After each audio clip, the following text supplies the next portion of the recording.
எல்லோருக்கும் வணக்கம். ஜோதிட சாஸ்திரத்தில் புஷ்கர நவாம்சம் என்னும் விஷயம் தற்பொழுது பிரபலமாக பேசப்பட்டு வருகிறது. புஷ்கர நவாம்சம் என்றால் ஒரு ஜாதகத்தில் ராசி கட்டம் நவாம்ச கட்டம் என்று 2 கட்டங்கள் இருப்பது உங்கள் எல்லோருக்குமே தெரிந்திருக்கும். நவாம்ச கட்டத்தில் ரிஷபம், மிதுனம், கடகம், துலாம், தனுசு, மீனம் ஆகிய வீடுகளில் ராகு, கேது தவிர்த்து குரு, சுக்கிரன், செவ்வாய், புதன், சனி ஆகிய கிரகங்கள் நின்றால் புஷ்கரம் என்று அழைக்கப்படுகிறது.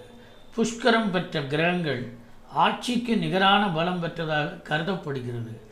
இந்த நிலையில் ஒரு ஜாதகர் கல்விக்குரிய காலத்தில் அவர் எந்த வகையான கல்வியை கற்றால் அவருக்கு சிறப்பாக இருக்கும் என்பதை அறிய இந்த புஷ்கர நவாம்சம் என்பது உதவுகிறது.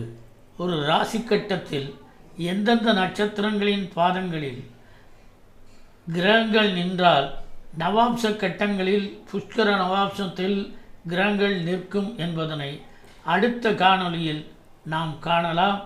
நன்றி, வணக்கம்.